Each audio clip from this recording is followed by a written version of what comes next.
Elfi'nin büyülü dünyasına hoş geldiniz. Kanalımıza abone olmayı, beğenmeyi unutmayın.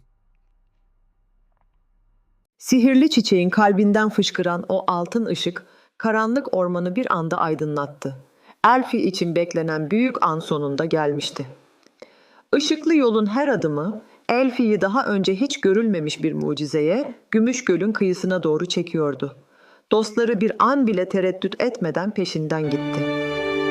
Ve o an, Elfi kanatlarını sonsuz bir ihtişamla açtığında, tüm orman gökkuşağı renklerine büründü. Karanlık tamamen silinmiş, sihir her yanı sarmıştı. Kanalımıza abone olmayı, beğenmeyi unutmayın.